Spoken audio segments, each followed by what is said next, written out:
ಏನು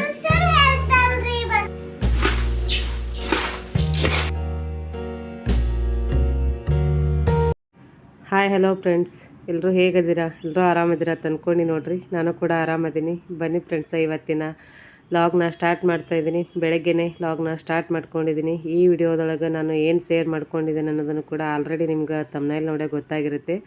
ನನ್ನ ಕ್ಯಾಮ್ರಾಮ್ಯಾನ್ ಯಾರು, ಹಾಗೆ ನನಗೆ ಹೆಲ್ಪ್ ಮಾಡೋರು ಯಾರು, ನನಗೆ ವಿಡಿಯೋ ಮಾಡ್ಲಿಕ್ಕೆ ಯಾರು ಹೆಲ್ಪ್ ಮಾಡ್ತಾರೆ, ಹಾಗೆ ಇವತ್ತಿನ ರೆಸಿಪಿ ಏನೇನು, ಇಡೀ ದಿನ ರೂಟೀನ್ ತೊಗೊಂಡ್ರು ಕೂಡ ನಂದು 10 ನಿಮಿಷದ ವಿಡಿಯೋ ಆಗ್ಯದ್ರಿ ಫ್ರೆಂಡ್ಸ. ಯಾಕಂದ್ರೆ ಅಷ್ಟು ವಿಡಿಯೋ ಕ್ಯಾಪ್ಚರ್ ಮಾಡ್ಕೊಳಕ್ಕೆ ಎಷ್ಟು ಸಾಧ್ಯ ಆಗ್ಯದ ಅಷ್ಟು ಸಾಧ್ಯ ಆದಷ್ಟು ವಿಡಿಯೋನ ನಿಮ್ಮ ಜೊತೆ ಶೇರ್ ಮಾಡ್ಕೊಳಕ್ಕೆ ಡೈಲಿ ಪ್ರಯತ್ನ ಪಡ್ತಾ ಇದ್ದೀನಿ. ನನಗೂ ಕೂಡ ಕೊಟ್ಟು ಮಾತು ಯಾಕೋ ಉಳಿಸ್ಕೊಳಕ್ಕೆ ಆಗ್ತಾಯಿಲ್ಲ. ಅದನ್ನು ಕೂಡ ಯಾಕೆ ಅನ್ನೋದನ್ನು ಹೋಗ್ತಾ ಶೇರ್ ಮಾಡ್ಕೊಂಡಿದ್ದೀನಿ. ಸ್ಕಿಪ್ ಮಾಡಿದೆ ಕೊನೆವರೆಗೂ ನೋಡಿರಿ, ಸಪೋರ್ಟ್ ಮಾಡಿರಿ ಇದೇ ರೀತಿ ಅಂತ ಈ ವಿಡಿಯೋದಾಗ ನಿಮ್ಮ ಜೊತೆ ಕೇಳ್ಕೊತಾ ಇದ್ದೀನಿ ರೀ ಫ್ರೆಂಡ್ಸ.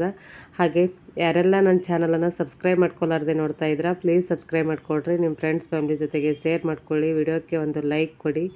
ಹಾಗೆ ನಿಮ್ಮ ಏನೇ ಅಭಿಪ್ರಾಯಗಳಿದ್ದರೂ ಕೂಡ ಕಮೆಂಟ್ ಮುಖಾಂತರ ತಿಳಿಸಿ ಫ್ರೆಂಡ್ಸ. ಇತ್ತೀಚೆಗೆ ಯಾಕೋ ಕಮೆಂಟ್ ಕೂಡ ಕಮ್ಮಿ ಬರ್ತಾಯಿದೆ, ಆದರೂ ಕೂಡ ಪರವಾಗಿಲ್ಲ ಓಕೆ ಅನ್ನೋ ಹಾಗೆ ಬರ್ತಾಯಿದೆ. ಅಂದರೂ ಒಂದು ಸ್ವಲ್ಪ ಮೊದಲು ನೋಡುವಂಥ ವ್ಯೂವರ್ಸ್ಗಳು ನನ್ನ ಸಬ್ಸ್ಕ್ರೈಬರು ಯಾಕೋ ಡೈಲಿ ಮಿಸ್ ಮಾಡ್ತಾ ಇದ್ದಾರಂತ ಅನ್ನಿಸ್ತಾ ಇದೆ. ಯಾಕಂದರೆ ನನಗೆ ಮೊದಲೇ ಸ್ಟಾರ್ಟಿಂಗಿದ್ದ ಕಮೆಂಟ್ಗಳು ಈಗ ಇತ್ತೀಚೆಗೆ ಕಮ್ಮಿ ಆಗ್ತಾಯಿದೆ. ಯಾಕಂದರೆ ನನ್ನದು ತಪ್ಪಿದೆ. ಯಾಕಂದರೆ ಮೊದಲೇ ಹೇಳಿದ ಹಾಗೆ ನಾ ಕೊಟ್ಟ ಮಾತನ್ನು ಉಳಿಸ್ಕೊಳಕ್ಕೆ ಆಗ್ತಾಯಿಲ್ಲ. ಯಾಕಂದರೆ ನಾನು ಡೈಲಿ ವಿಡಿಯೋನ ಅಪ್ಲೋಡ್ ಮಾಡಿದ್ರೆ ಖಂಡಿತವಾಗ್ಲೂ ನೀವು ನೋಡಿ ಸಪೋರ್ಟ್ ಮಾಡ್ತೀರಾ. ಆದರೆ ಇತ್ತೀಚೆಗೆ ನನಗೆ ಯಾಕೋ ಗೊತ್ತಿಲ್ಲ, ಜಾಸ್ತಿ ವಿಡಿಯೋ ಡೈಲಿ ಒಂದೊಂದು ಹಾಕಬೇಕು ಅಂತ ಅನ್ಕೋತೀನಿ. ಆದರೆ ನೆಕ್ಸ್ಟ್ ಡೇ ಮತ್ತು ಅವತ್ತು ಸ್ಕಿಪ್ ಮಾಡಿಬಿಡ್ತೀನಿ. ಅದರ ಸಲುವಾಗಿ ನನ್ನ ರೂಟೀನ್ ಕೂಡ ನಿಮ್ಗೆ ಅಷ್ಟು ಜಲ್ದಿ ಅಪ್ಡೇಟ್ ಆಗಲ್ದು ಅನ್ನೋ ಉದ್ದೇಶಕ್ಕಾಗಿ, ನೀವು ಬ್ಯುಸಿ ಇದ್ದೀರಾ ಅಥವಾ ದಿನ ನೋಟಿಫಿಕೇಷನ್ ಬರಲಾಗ್ಯಾವ ಅಂಥೇಳಿ ನೀವು ನನ್ನ ವಿಡಿಯೋನ ನೋಡೋದು ಬಿಡ್ತಾ ಇದ್ದೀರಿ ಅಂತ ಅನ್ನಿಸ್ಲಾಗ್ತದೆ. ಅಕಸ್ಮಾತ್ ಈ ವಿಡಿಯೋ ನೋಡಿದ್ರಂದ್ರೆ ಖಂಡಿತವಾಗ್ಲೂ ನೋಡಿ ಫ್ರೆಂಡ್ಸ, ಸಬ್ಸ್ಕ್ರೈಬರ್ಸು ಹಾಗೆ ನನ್ನ ವ್ಯೂವರ್ಸು ಗೀತಾ ಪಾಟೀಲ್ ಅನ್ನೋರು, ಶೋಭಾ ಅನ್ನೋರು, ಸಾಕಷ್ಟು ಜನ ಒಬ್ಬರೇ ಇಬ್ಬರು ಹೆಸರು ಹೇಳಿದ್ರಂತೂ ಖಂಡಿತವಾಗ್ಲೂ ತಪ್ಪಾಗುತ್ತೆ ಈ ವಿಡಿಯೋದೊಳಗೆ. ಯಾಕಂದ್ರೆ ಸಾಕಷ್ಟು ವ್ಯೂವರ್ಸ್ಗಳು ನನಗೆ ಕಮೆಂಟ್ ಮಾಡ್ತಿರ್ತಿದ್ರಿ, ಆದರೆ ಇತ್ತೀಚೆಗೆ ಕಮ್ಮಿ ಆಗ್ಯಾವ. ನನ್ನ ಕ್ಯಾಮ್ರಾಮ್ಯಾನ್ ನನ್ನ ಅಳಿಯರಿ ಫ್ರೆಂಡ್ಸ ಕಾಣಿಸ್ತಾ ಇದ್ದಾನೆ, ಇವನೇ ನನಗೆ ಇವತ್ತಿನ ಬೆಳಗಿನ ವಿಡಿಯೋನ ಮಾಡಿಕೊಟ್ಟಿದ್ದು. ಯಾಕಂದರೆ ಎಲ್ಲರೂ ಬ್ಯುಸಿ ಒಳಗಿರ್ತಾರೆ, ನನಗೆ ಯಾರಿಗೂ ಅವ್ರ ಕೆಲಸನ ಡಿಸ್ಟರ್ಬ್ ಮಾಡಿ ನನಗೋಸ್ಕರ ವಿಡಿಯೋ ಮಾಡಿ ಅನ್ನೋದು ನನಗೆ ಆಗ್ಲಾರ್ದು ಮಾತ್ರ ಫ್ರೆಂಡ್ಸ. ಆದರೆ ನನ್ನ ಹಳೆಯ ಮಾತ್ರ ಅವ್ನ ಮನಸ್ಸಿತ್ತು, ಅವ್ನ ಮೂಡಿತ್ತು ಅಂದ್ರೆ ನನಗೆ ತುಂಬಾ ಹೆಲ್ಪ್ ಮಾಡ್ತಾನೆ. ನಾನು ಇನ್ನೂವರೆಗೆ ಹೇಳಬೇಕಂದ್ರೆ ನಾನು ವಿಡಿಯೋದೊಂದು ಸ್ಟ್ಯಾಂಡ್ ಕೂಡ ತೊಗೊಂಡಿಲ್ಲ, ಟ್ರೈಪಾಡ್ ಕೂಡ ತೊಗೊಂಡಿಲ್ಲ ನಾನು ವಿಡಿಯೋ ಮಾಡೋಕ್ಕೆ. ನಾನು ಬರೀ ಒಂದು ಮೊಬೈಲ್ನ ಯೂಸ್ ಮಾಡಿ ಬೇರೆಯವರ ಹೆಲ್ಪಿಂದ ಅಥವಾ ಎಲ್ಲಾದರೂ ಒಂದು ಸೈಡ್ ಇಟ್ಟು ವಿಡಿಯೋನ ಮಾಡೋದು. ಹಾಗೆ ಇವತ್ತು ನನ್ನ ಕ್ಯಾಮ್ರಾಮ್ಯಾನ ನನ್ನ ಅಳಿಯ. ಹಾಗೆ ನೋಡ್ರಿ, ಬೆಳಗಿನ ರೂಟೀನ್ ಎಲ್ಲ ಮುಗಿಸ್ಕೊಂಡು ಚಿನ್ನಗೆ ಸ್ಕೂಲಿಗೆ ಕಳಿಸಿ ಸ್ವಲ್ಪ ಕಡಲೆಬೇಳೆ ಹಿಟ್ಟು ಖಾಲಿ ಆಗಿತ್ತು ರೀ ಫ್ರೆಂಡ್ಸ್. ಅದನ್ನು ಮಷೀನ್ದೊಳಗೆ ಅಂದರೆ ಗಿರಣಿ ಒಳಗೆ ಸ್ಟಾರ್ಟ್ ಮಾಡ್ಕೊಂಡಿದ್ದೀನಿ. ಹಾಗೆ ಮಧ್ಯಾಹ್ನದ ಅಡುಗೆ ಕೂಡ ಸ್ಟಾರ್ಟ್ ಇದ್ದಾರೆ ಫ್ರೆಂಡ್ಸ. ಶೇಂಗಾನ ಹುರ್ಕೋತಾ ಇದ್ದೆ. ಹಾಗೆ ಅಡುಗೆ ಕೆಲಸ ಸ್ಟಾರ್ಟ್ ಇದ್ದು. ನಿಮ್ಮ ಮನೆ ಒಳಗೆ ನೀವು ಯಾವ ರೀತಿ ರೂಟೀನ್ ಇರುತ್ತೆ, ನಂದು ಕೂಡ ಡೈಲಿ ಅದೇ ರೀತಿ ಇರುತ್ತೆ. ಪ್ರತಿಯೊಂದು ಮನೆ ಹೆಣ್ಮಕ್ಳ ಕತೆ ಕೂಡ ಇದೇ ಇರುತ್ತೆ ರೀ ಫ್ರೆಂಡ್ಸ. ಹಾಗೆ ಈಗೊಂದು ನಾನು ಸಬ್ಸಿ ಪಲ್ಯನ ಯಾವ ರೀತಿ ಮಾಡ್ತೀನಿ, ಹೆಲ್ದಿಯಾಗಿರುವಂಥ ಒಂದು ಗ್ರೀನ್ ಪಲ್ಯ ಅಂದರೆ ಹಸಿ ತರಕಾರಿ ಪಲ್ಯನ ತಿನ್ಬೇಕು ರೀ ಫ್ರೆಂಡ್ಸ್. ಆರೋಗ್ಯಕ್ಕಂತೂ ತುಂಬಾ ಒಳ್ಳೆಯದಿದು. ಈ ರೀತಿ ಬೇಳೆ ಕಾಳುಗಳ ಮೇಲೆ ಹಾಕಿ ಕೂಡ ಸಬ್ಸಿ ಪಲ್ಯನ ಮಾಡ್ತಿರ್ತಾರೆ. ನಾನು ಡೈರೆಕ್ಟ್ ಇದನ್ನೇ ಒಗ್ಗರಣೆ ಹಾಕ್ಕೋತಾ ಇದ್ದೀನಿ. ಇದಕ್ಕೆ ಹಸಿಮೆಣ್ಸಿನ್ಕಾಯಿ, ಜೀರಿಗೆ, ಉಪ್ಪು ಹಾಕಿ ಅದನ್ನು ಪೇಸ್ಟ್ ರೆಡಿ ಮಾಡ್ಕೊಂಡಿದ್ದೀನಿ ರೀ ಫ್ರೆಂಡ್ಸ. ಬೆಳ್ಳುಳ್ಳಿ ಹಾಗೆ ಶೇಂಗಾ ಪುಡಿ, ಅದ್ರ ಬಿಟ್ಟರೆ ಸಬ್ಸಿ ಪಲ್ಯ ತುಂಬಾ ಕಮ್ಮಿ ಇಂಗ್ರೀಡಿಯೆಂಟ್ಸ್ನ ಬಳಸ್ಕೊಂಡು ಹೆಲ್ದಿಯಾಗಿರುವಂಥ ಒಂದು ಪಲ್ಯ ರೆಸಿಪಿನ ಶೇರ್ ಮಾಡ್ಕೋತಾ ಇದ್ದೀನಿ.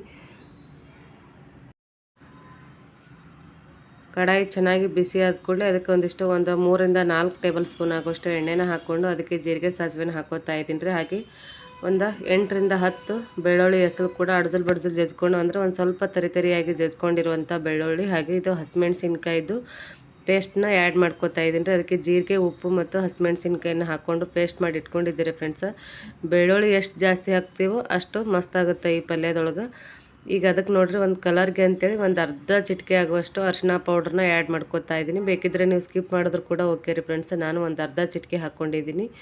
ಇದಕ್ಕೆ ನೋಡಿರಿ, ತೊಳೆದು ಇಟ್ಕೊಂಡಿರುವಂಥ ಸಬ್ಬಸ್ಗೆ ಪಲ್ಯನ ಕಟ್ ಮಾಡಿ ಇಟ್ಕೊಂಡಿದ್ದೀನಿ ರೀ ಫ್ರೆಂಡ್ಸ್. ಅದನ್ನು ನಾನು ಸೇರಿಸ್ಕೊತಾ ಇದ್ದೀನಿ. ತುಂಬಾ ಮಸ್ತಾಗಿರುವಂಥ ಟೇಸ್ಟಿಯಾಗಿರುವಂಥ ಸಬ್ಬಸ್ಗೆ ಪಲ್ಯ ರೆಡಿ ಆಗ್ತಾ ಇದೆ ರೀ ಫ್ರೆಂಡ್ಸ್. ಈ ರೀತಿ ಮಾಡ್ಕೊಂಡಿದ್ರು ತುಂಬಾ ಟೇಸ್ಟ್ ಆಗುತ್ತೆ. ಬೇಕಿದ್ರೆ ನೀವು ಬೇಳೆ ಕಾಳುಗಳ ಮೇಲೆ ಇಟ್ಟು ಕೂಡ ಮಾಡ್ಕೋತೀರಾ, ಆದರೆ ಈ ರೀತಿ ಒಮ್ಮೆ ಟ್ರೈ ಮಾಡಿ ನೋಡಿ ಫ್ರೆಂಡ್ಸ, ತುಂಬಾ ಮಸ್ತ್ ಕೊಡ್ತದೆ. ತುಂಬಾ ಚಪಾತಿ ಒಳಗೆ ಅಥವಾ ಬಿಸಿ ರೊಟ್ಟಿ ಒಳಗಂತೂ ಇದು ತುಂಬಾ ಕಾಂಬಿನೇಷನ್ ಒಳ್ಳೇದು ರೀ ಫ್ರೆಂಡ್ಸ.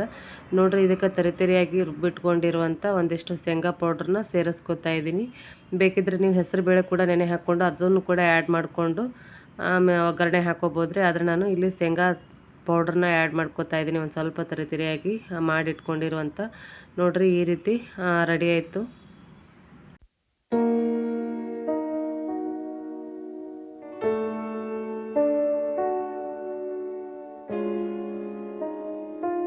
ಈಗ ಒಂದು ಶಂಕರಪಾಳೆ ರೆಸಿಪಿನ ಯಾವ ರೀತಿ ಮಾಡೋದಂತ ನೋಡಮ್ರಿ ಫ್ರೆಂಡ್ಸ್. ತುಂಬಾ ಟೇಸ್ಟಿಯಾಗಿರುವಂಥ ಹೆಲ್ದಿ ಆಗಿರುವಂಥ 2 kg ಮೈದಾ ಹಿಟ್ಟಿಂದ ಮಾಡಿರುವಂಥ ಶಂಕರಪಾಳೆ ನೋಡಿರಿ ಯಾವ ರೀತಿ ಬಂದಾವಂತೆ ಕಾಣಿಸ್ತಾ ಇದೆ ನಿಮ್ಗೆ.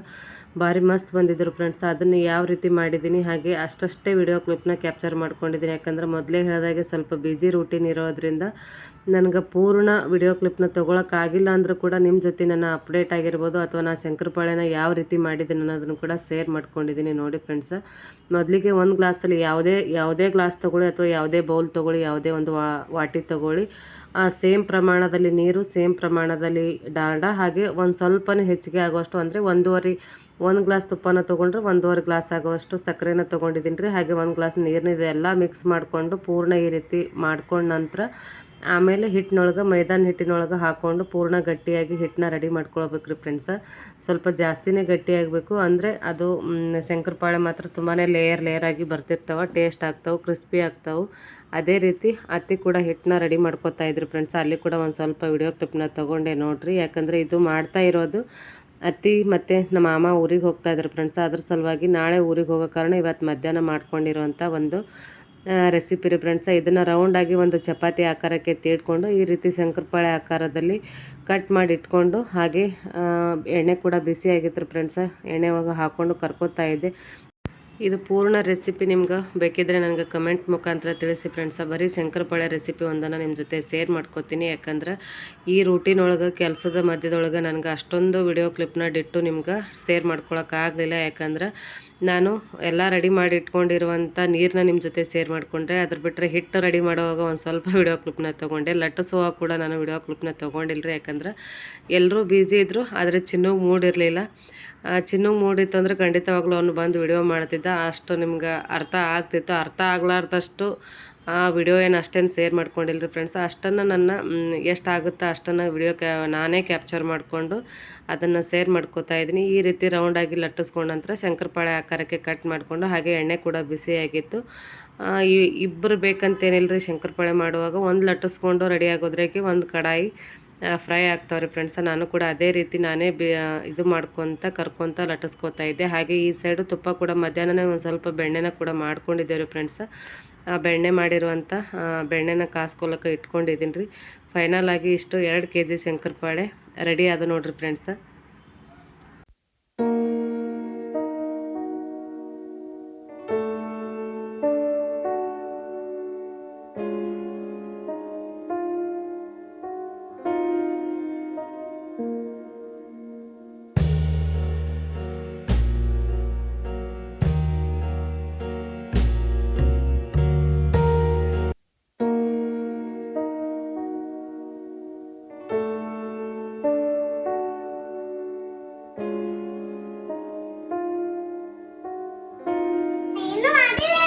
ಏನು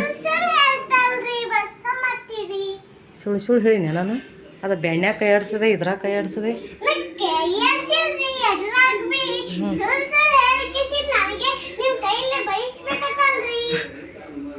ಯಾರು ಬೈತಾರೆ? ಅವರೇ ಅಂದ್ರೆ ಇಲ್ಲ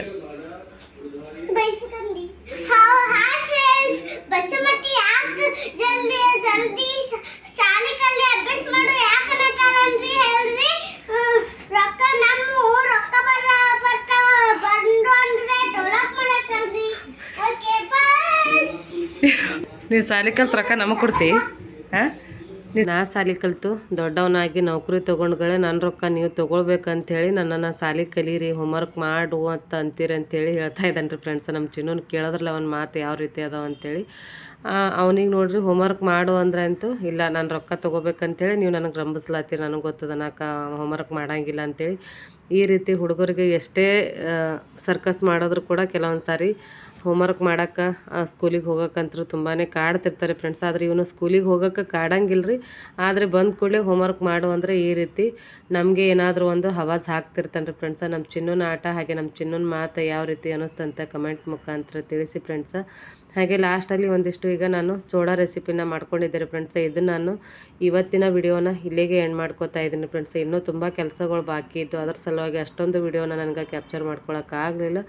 ಮತ್ತು ಮುಂದಿನ ವಿಡಿಯೋದೊಳಗೆ ಸಿಗಮ್ರಿ ಫ್ರೆಂಡ್ಸ. ಹಾಗೆ ನಿಮ್ಮ ಟೈಮ್ನ ಬಿಡು ಮಾಡಿಕೊಂಡು ವಿಡಿಯೋವನ್ನು ಕೊನೆವರೆಗೂ ನೋಡಿದ್ದಕ್ಕಾಗಿ ತುಂಬಾ ಧನ್ಯವಾದಗಳು ಫ್ರೆಂಡ್ಸ. ಇದೇ ರೀತಿ ನೋಡ್ತಾಯಿರಿ, ಸಪೋರ್ಟ್ ಮಾಡ್ತಾಯಿರಿ. Thank you.